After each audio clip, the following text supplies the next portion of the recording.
میں کئی دفعہ کہہ چکا ہوں، پھر کہتا ہوں، یہ جب بہت ٹینشن بن گئی نا، ڈپریشن بہت بڑھ گیا، کووڈ-19 کے دن تھے، کرونا کے، تو مجھے ایک سرکاری ادارے میں بلایا گیا جہاں اس عملے کو میں نے گفتگو کرنی تھی، اس عملے سے جو مریضوں کو دیکھ رہا تھا۔ کہنے لگے مجھے وہاں کے جو ہیڈ تھے، کہنے لگے پیر صاحب بڑا ڈپریشن بڑا ہے، لوگ ڈر رہے ہیں، وقتی طور پہ خوف بھی بڑا تھا۔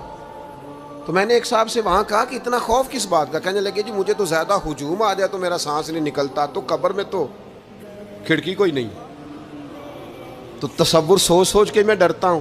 تو میں نے کہا ڈاکٹر صاحب، ماں کے پیٹ میں جو رب آکسیجن دیتا ہے وہ قبر میں بھی دے گا۔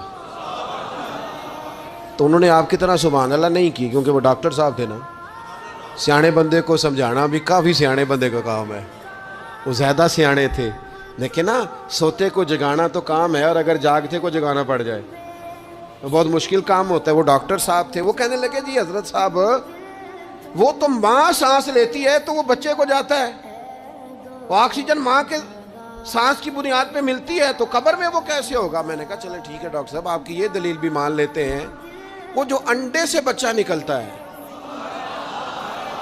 وہ چاروں جانب کوئی سوراخ ہوتا ہے؟ ڈاکٹر صاحب نے قلم چھوڑ دیا، رکھ دیا۔ میں نے کہا چلو یہ بھی بتاؤ زندہ ہی نکلتا ہے؟ کہنے لگے بالکل۔ تو میں نے کہا سونا بھی نکلتا ہے؟